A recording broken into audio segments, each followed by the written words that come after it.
Hey, everybody. Thanks for joining me on Business of Design podcast today. I am working right now on a pretty tough project. It's an addition, which is great, a nice big addition, but it's going to be a little bit more contemporary, and the addition is going to bump into a Victorian farmhouse. So I'm kind of struggling with some of the places where those two concepts meet. And I know the way to get through that struggle is by drawing. For me, I sit down at the drawing table. I'm not a great draftsperson. I'm not great with drawing, but I work out solutions on paper that make sense. And I also find solutions that don't make any sense that way. I can't even imagine how difficult projects would be if I didn't have the skill of being able to sit down and fiddle around with drawings. Now, we're all aware of the fact that drawings are an essential part of the work we do, but I want to take the next hour to do a little bit of a deeper dive into what's in a drawing package, what order should you present those drawings in, should there be a disclaimer on your drawings? And spoiler alert, yeah, you need a disclaimer. You absolutely do. We're going to find out why. And something else we're going to talk about with our guest, who is interior designer Victoria Drainville, and that's this idea that we are not selling drawings. We are selling a lifestyle. We are selling Friday nights around the dinner table, Saturday morning cuddled up watching cartoons with the kids, and so many more life experiences. Now, if you're like me, and I know you are, you probably by the time the drawing package is completed, you can visualize the finished project in your mind's eye. It's really alive for you, but typically clients can't do that. So they do need us to present them with a visual package that makes our ideas, and by the way, our ideas are driven by what they want, their desires and their ideas. We have to present them with this visual package that makes that all very enticing and makes them want to jump on board and say yes. So we're going to spend the next hour talking about the drawing package. Well, I'm really excited to have Victoria Drainville on the show today. She has been somebody who has acted as my right hand, sometimes my right hand and my left hand over the years. Super, super talented interior designer. Hi, Victoria. Hi, Kimberly. It's so nice to How are talk to you? you in this way. I'm great. And today, Good. the hour that we're going to spend with you is going to be all about how to prepare drawing packages for clients. It sounds so simple. We all go to school, we learn how to draw, and we're sort of told what goes into a drawing package. But now you have more than 8 years experience working as a professional interior designer. So you have some knowledge that's no longer theory, but it's very practical when it comes to what do you have to present to the clients, right? That's right, Kimberly. Before we deep dive into the drawing package, I want to give some love to my good friends at Patrick Reynolds Media. They are sponsoring our podcast series for this initial run, and we're very happy to have them.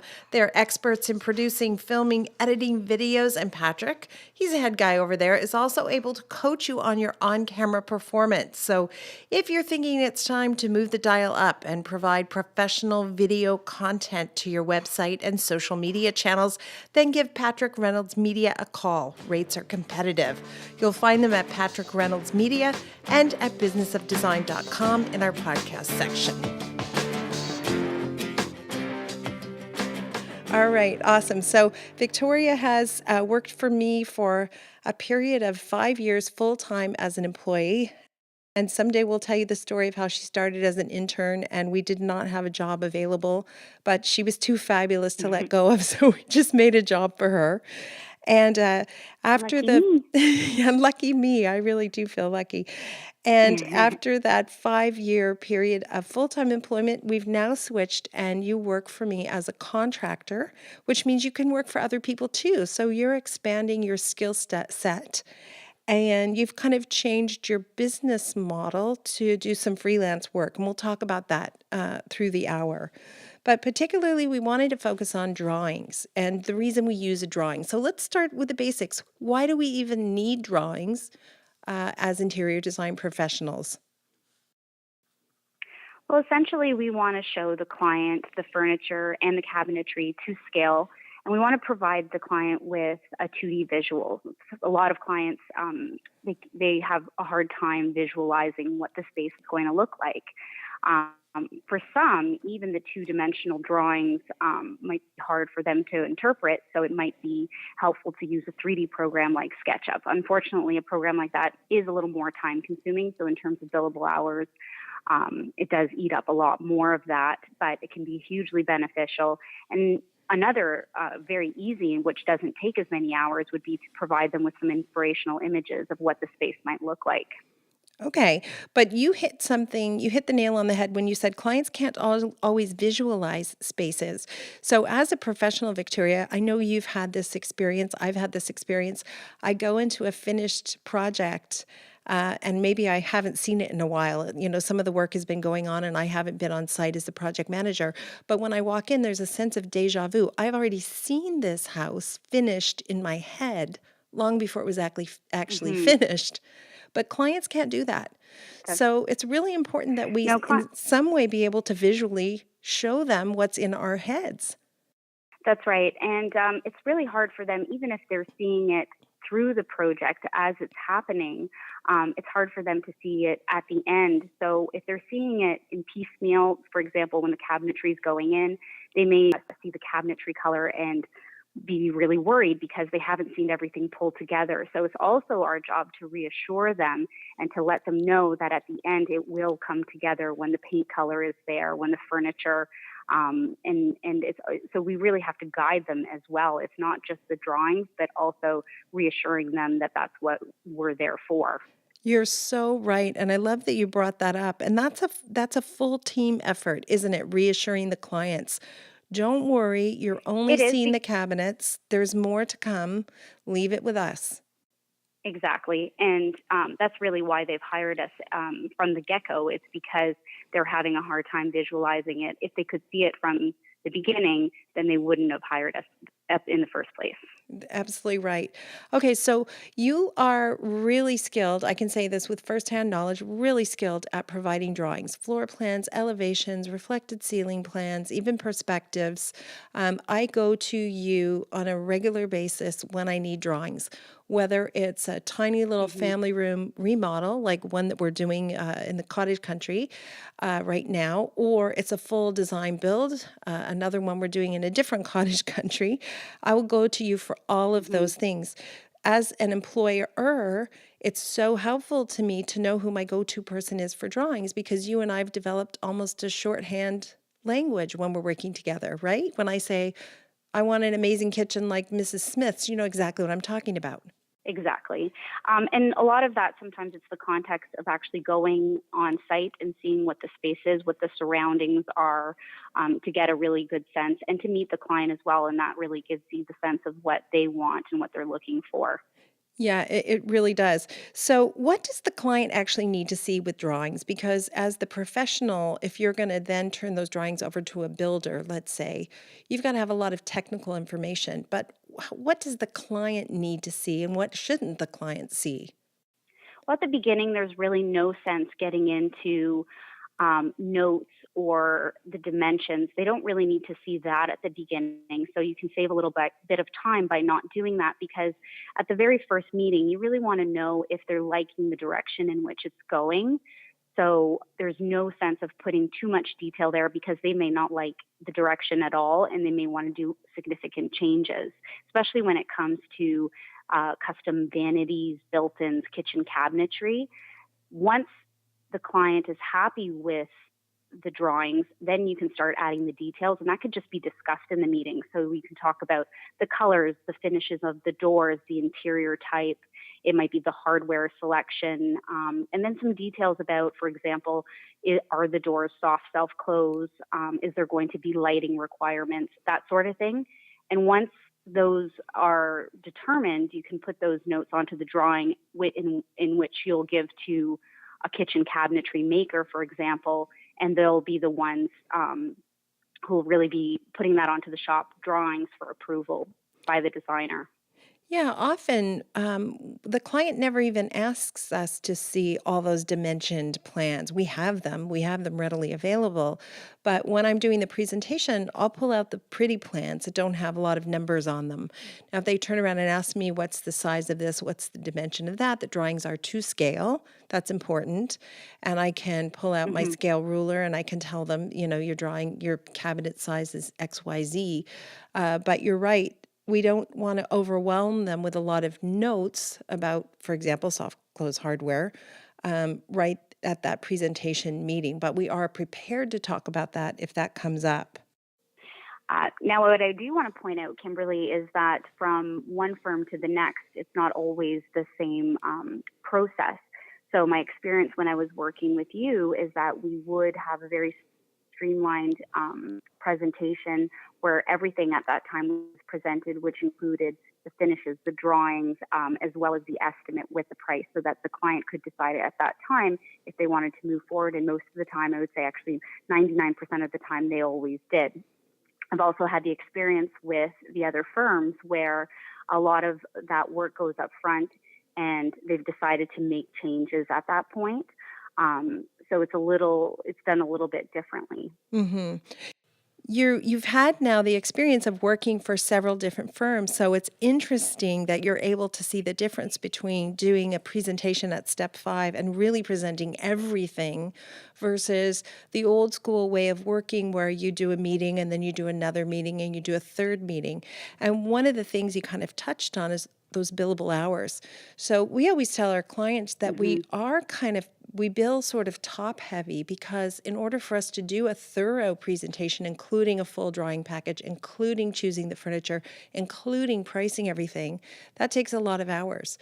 But the advantage of that is by the time we do that presentation at step 5, they are fully invested in our way of working.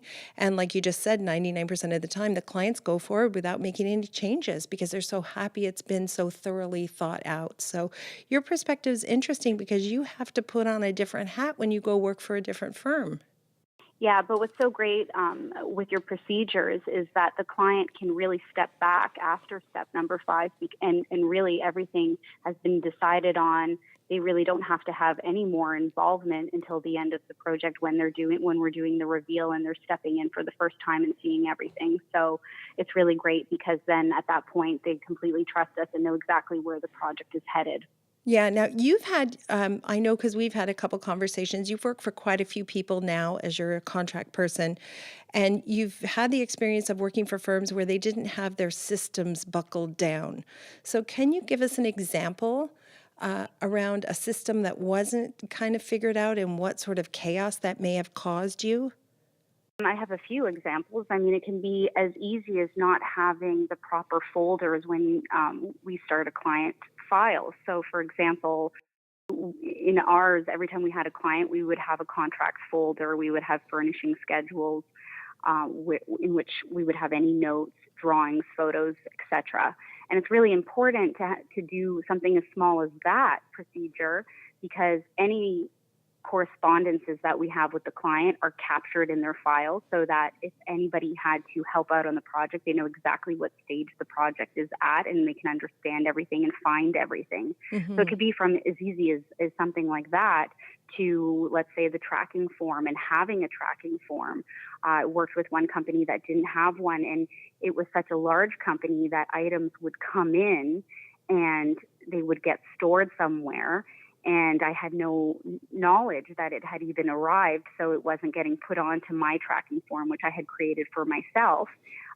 So when it came time to trying to figure out when we were doing an installation, I wasn't even sure if the items had been received or not. So a lot of Wow. duplicate work was happening, contacting the supplier to see where something was when it was sitting right there at the office. Wow. And I know a lot of designers aren't even familiar with what a tracking form is. So, literally, when you purchase any item for a client, a chair, a table, anything, or even when you're purchasing labor, you've got electrical uh, contractor coming in to install the island light fixture. Everything goes on a tracking list so you can determine where that product is. Where is that? What's the status of that item? And you're right, like what chaos that would create for anybody. You're so right. It's funny, we're going to do a whole hour on protocols with a really good friend of mine, Lyndon Cordemanche, who is kind of an expert in style guides. And what you just said is so true. Even the simplest thing like having regular systems for how you file away the information about every single client so you can easily get your hands on things when you need it. It just creates stress in your life for no reason when you don't have a system. That's right. And the tracking form is also a really great checklist as well. So it's a place where you can list out before it even is the tracking form. It has all of the furniture items. And as you said, the labor is indicated there too, so that you make sure that all of that is included in the estimate when it comes time to actually telling the client what the cost is going to be. So it's a great checklist, and anybody who's not using it certainly should be. Yeah. Oh my gosh. So true.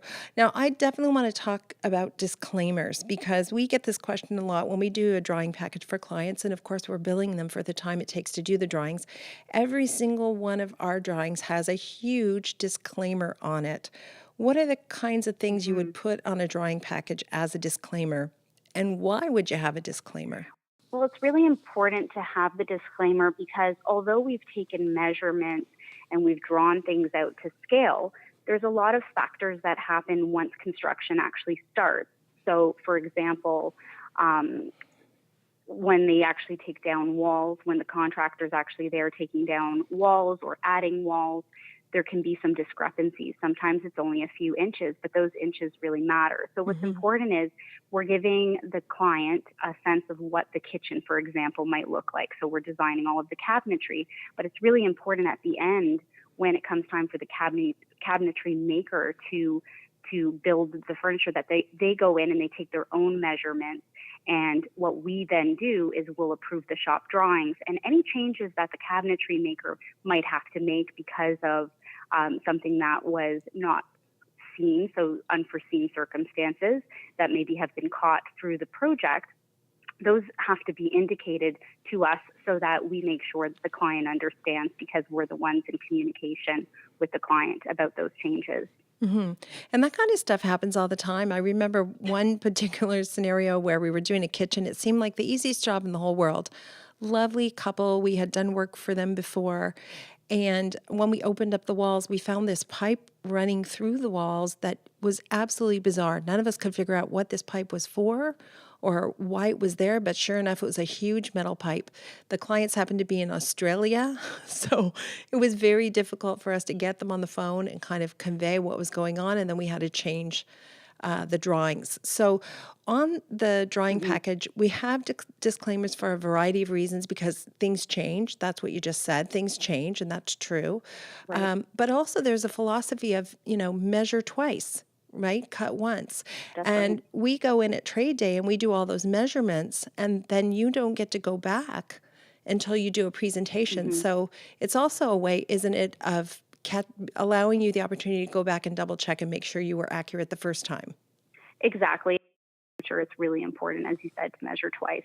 Yeah. And the other reason I like having a disclaimer is in the event a client decides to go forward and do the project without you, it really doesn't happen in our office very often because by the time we do that presentation at step 5, they're heavily invested in us providing them this full service turnkey operation. However, let's just say something changes, the economy changes, or somebody they're in the middle of getting a divorce, something's changed. And Hmm. now they've paid for those drawings, they own those drawings. And let's say you're just dismissed as a designer, your services are no longer required. If your drawings go out into the world and they build your drawings and something's wrong on the drawing, you have some liability and responsibility. So, really, what we're saying is protect yourself with those disclaimers. That's right. And part of my experience where I'm working presently is I'm actually receiving drawings from the architect as well. So I'm actually not doing any of the base drawings. I'm receiving them from an architect and working on those drawings. And of course, they have their own disclaimers as well, because again, things might change as walls come down or are built. So it's important for them to have it, and that once we start using the drawings, that our disclaimers are there as well. Yeah. Now, I'm not sure I can remember 100% what our disclaimers say off the top of our head, but I know it says something about not to scale for discussion purposes only, when in fact it really is to scale. It is to scale, and it's important to have the scale on the drawing, or at least to let the client know if there is not a scale indicated. From time to time, we've done some more inspirational elevations to show the client what they might, what the, for example, a kitchen might look like, or an elevation might look like. So it's important to tell them if it's not to scale and that it has to be measured to make sure that it really is possible to draw it that way Mm-hmm. or to design it that way. Yeah. Now, you mentioned something I want to touch base on, and that has to do with that trade day. You said you might have missed a detail. Maybe we were busy and we didn't notice that there was a vent on the floor in a particular place, or that there was a Hmm. radiator underneath a window, which would interfere with our window coverings. So, one of the things that we do at trade day is we take photographs of everything. And, Victoria, how many times do we go back to those darn photographs as we're building a client All the presentation? time. All the time. And you can really never take too many, because sometimes you'll think you've taken a lot of photos and then look back and think, oh, there's that one angle I didn't take. I mean, one that is so important is ceiling details, because sometimes we'll forget about pot lights or where the lights are located, whether or not there was crown molding or any trim work. So photos are really key. Yeah, and I've so many times I've looked at the photos and I'm like, oh my gosh, I don't even remember there was a beam there. Thank goodness we looked. That's right. Or as you mentioned, pot lights. So often we'll be asked to, redecorate the family room, let's say. We're looking at those before photos, and we didn't even realize that the pot lights look like they're from 1964. They're about That's right. 18 inches in circumference, and Yeah. perhaps it's time to update those pot lights. And so at that moment, as we're looking at those before images, we are also in a position where we can go back to the client and talk about the scope of work and say, we didn't talk about the pot lights, but they look really old. Now would be the time to replace them with retrofits that are much smaller. How would you feel about that? Exactly. Couldn't be more in agreement. It's a lot to take in, even on a trade day or at several meetings. Can't remember everything that's in the space. So again, couldn't stress enough that taking the photos and taking lots of them are key. Yeah. Now, a lot of our Business of Design listeners are owner operators. They work for themselves. So Hmm. they're not lucky enough to have a Victoria, although I can tell you, you should get Victoria. Victoria, I don't know what your timing, I don't know what your bandwidth is like these days, but she is phenomenal at doing drawings, and she'll change your life for sure. So by all means, we'll give you Victoria's And I enjoy contact. doing them. Yes. Well, you're Yeah, good at I it. enjoy doing them. Yeah. You're good at it. Thank Now, you. I want to ask about how long it takes to do a drawing, because a lot of designers who are owner operators worry sometimes too much, I think, about billing the clients too much. Is it going to cost too much money if I do this thorough drawing package? So, can you talk a little bit about how long it takes to do drawings? Well, drawings take a lot of time, and every space has its own set of challenges. Whether the space is small or it's really large, both of them can take equally a lot of time. Um, to me, I wouldn't be worried about thinking that it's going to take a lot in terms of billable hours, because you're saving the client a lot of money, them having a designer, because they're hiring the designer who is the expert and who's going to save the time to get the design right the first time. Mm-hmm. So I actually had a personal client one time who told me that Lowe's provided kitchen drawings for free. And I said, well, then that's great. That, maybe you'll want to go with Lowe's if that's the case. But when I saw the drawings, Yeah. they were essentially giving the client exactly what they had. It was just updated cabinetry. So it doesn't necessarily mean that it's going to save them anything. Then long term, it's actually not working to get the client really what they want. So yes, drawings take a lot of time, but in the long run, it's actually saving them money. And at the end of the day, they're spending a lot of money to do the renovation. So um, they should be spending or investing in a designer to help them get there more efficiently. Have you had a lot of experience, Victoria, with clients balking at fees, complaining about fees, either firsthand experience or have you seen that dealt with at any of the companies that you work for? I did. I had one experience where the client um, was really not happy with the billable hours because at the end of the day, they weren't happy with the design. And sometimes, I think very few times, there are actually some clients who probably don't really want to work with a designer. They already have a vision. Maybe they don't know how to communicate it. Um, but I do believe there are times when you have to, as a designer, say it's not going to be a right fit. Perhaps you should just consider speaking to a contractor directly because you seem to already know what it is that you want. I think there are some cases where the designer really can't make the client happy. Hmm. And I've worked for companies who've tried to make the client happy by lowering the fee, but it really doesn't work because if you do it once, they're going to expect it all of the time, and our fees are not negotiable. Yeah. Um, I Yes. mean, I want to you just wouldn't say go into a lawyer's amen. office and do that. I want to That's say right. you're training them then, aren't We you, can't to cut our. negotiate? That's right. Yeah. That's right. And really, if there's those set of problems at the beginning, you can anticipate that those problems will continue all along. So in this case, where I had a client who wasn't happy about billable hours, we actually terminated the agreement because there was really no sense going forward.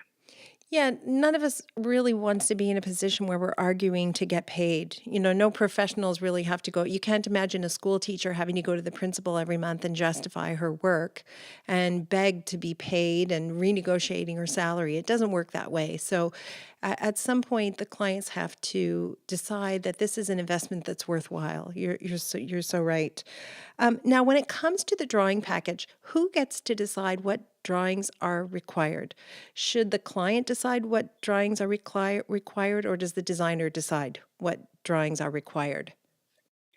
Well, it really depends what the project is. So it's very important at the base to always have base plans with and do the furniture plan to know where items are going to go, to know if custom cabinetry can even fit in the space. So the plans are crucial, if they're an essential. Now, when it comes to the elevations, elevations are very time consuming, but it really helps. I mean, without them, you can always show a photograph and say, this is what we're going to try to make the cabinetry look like. But because the dimensions might be very different, they have to have that visual, and those drawings are needed at a certain point regardless. So um, I would say it's very important to have the base drawings and then to have the elevations. And Hmm.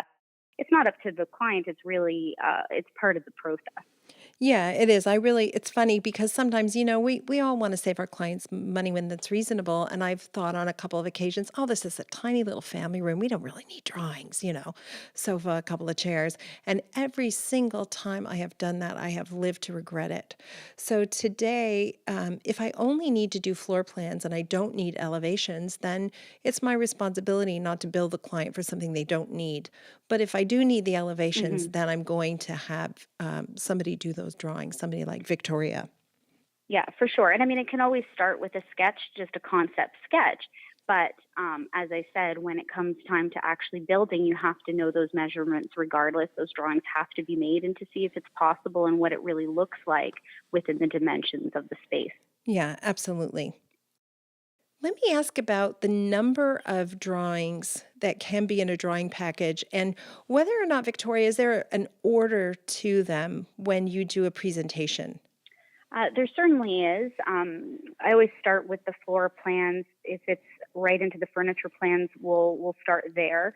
And what I like to do is, as I'm doing the presentation with the client, is actually walking through the space from the entrance, and then going around, whether it's the living room, and kind of doing a flow from one area to the next. Hmm. It's really important to look at that before the elevations, and when it comes time to then talk about that in more detail. So say you're in the kitchen, you go into the elevations of the kitchen to show what that's going to look like.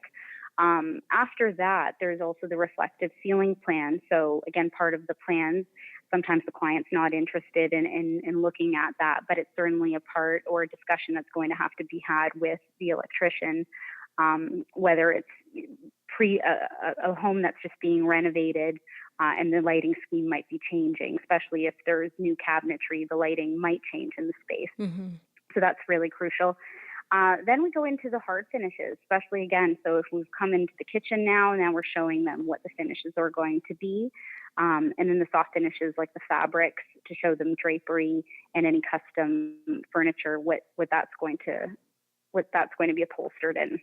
Yeah, there is an order to it, isn't it? And then that gives you kind of confidence because, every single time, it doesn't matter if it's a full renovation or a design build project or a tiny bedroom makeover, every single time, I'm going to present the floor plans first. And we like doing that because, as you said, Victoria, we want to make sure that the function and flow of the space makes sense, right? You can spend a lot of money on beautiful furniture, but if the function and flow isn't there, it's wasted money. Yeah, and it really is a story, and it should be almost told as a story as you're going through the space because it can be very overwhelming for the client. There's a lot of finishes sometimes, especially when we're doing a whole house. So, to start with the floor plan so that they really understand where everything is going, what everything is labeled as, and then to move on into more details and then Yeah. actually show them the pretty stuff like the hard finishes and the fabrics. That is such a good way to describe it. It's a story. You want to romance it for them. They're not buying a floor plan, right? They're buying Friday nights in their home. They're buying weekends with the kids. They're buying this lifestyle and experience. And it's really exciting to be a part of that. And so you want to translate that. That's such a good point. Like you're showing them the living room and you're saying, you know how you have an annual Christmas party? Isn't this going to be a fun layout when you have all the relatives here? That's right, because you're not just seeing what fits in the space, but really incorporating the wish list that they had during the first meeting at the consultation when they asked or they told us about themselves. It's really about incorporating all of that. So if they do like to entertain and they want to have that feeling in their kitchen, then maybe you're doing a really big island for them. So it's really about listening to them and making that come to realization. Yeah.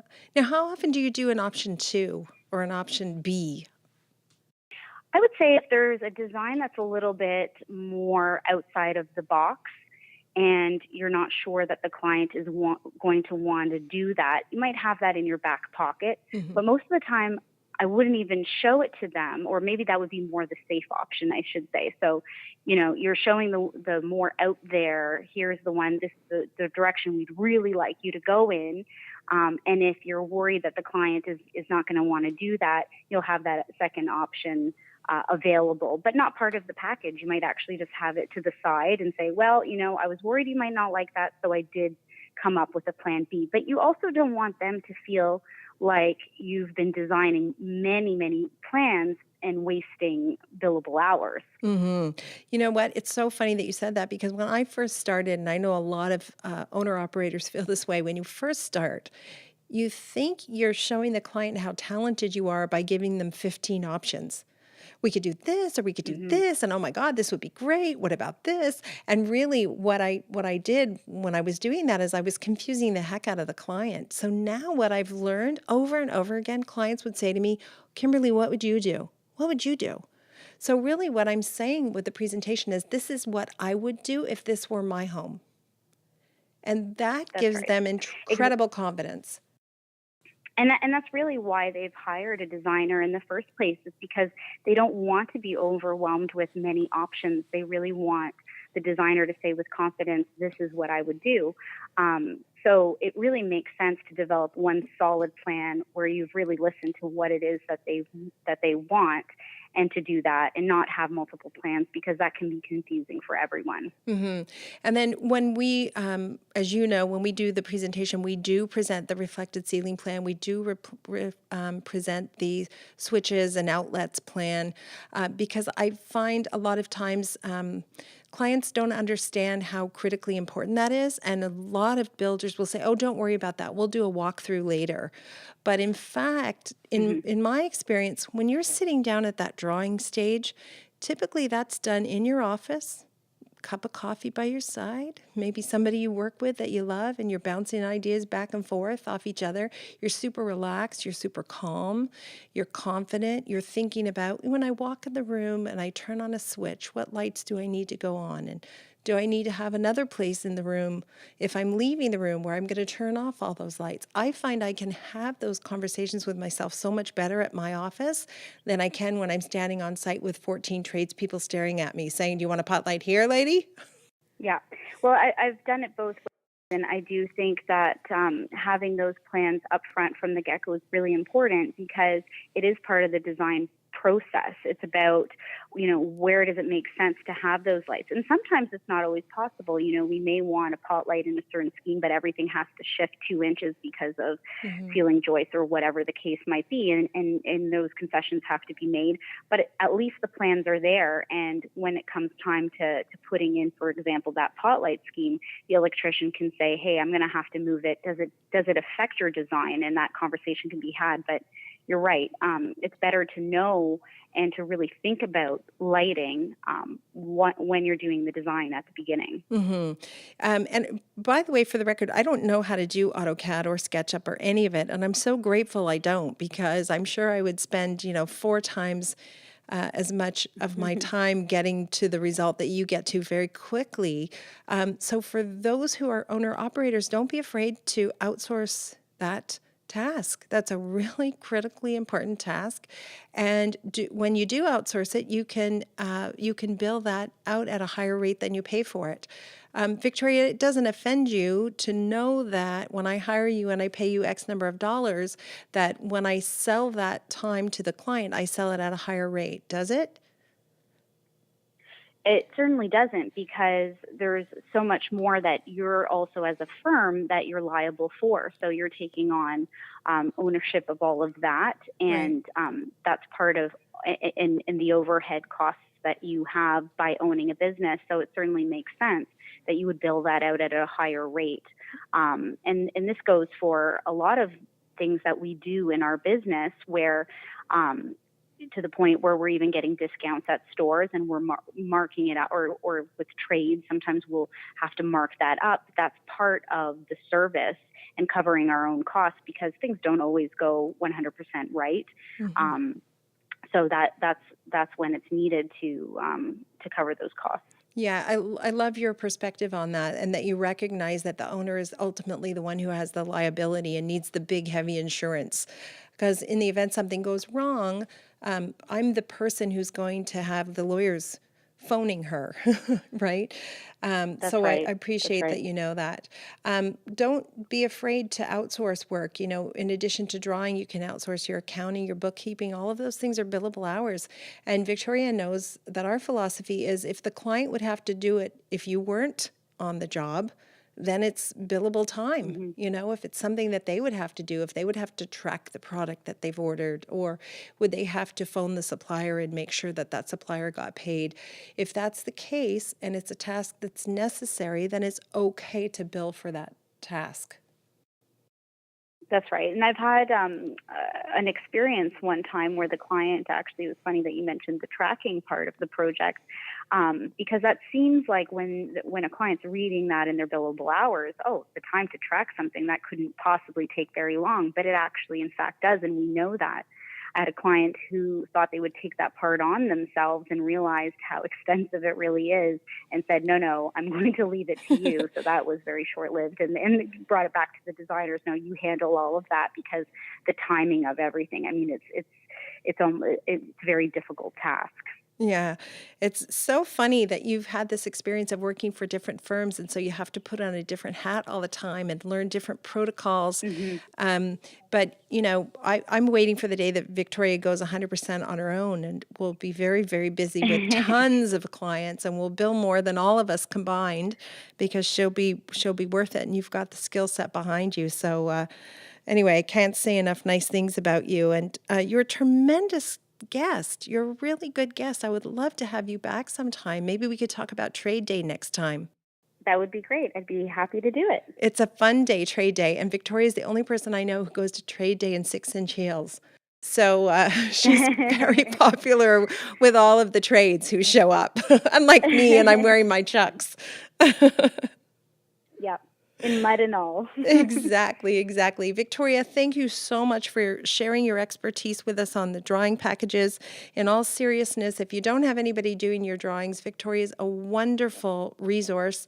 We're going to give you her information. Go to the website, businessofdesign.com, and you'll find all the information you need there. Victoria, I look forward to having you back as a guest very soon, sweetie. Thank you so much. Thanks for having me.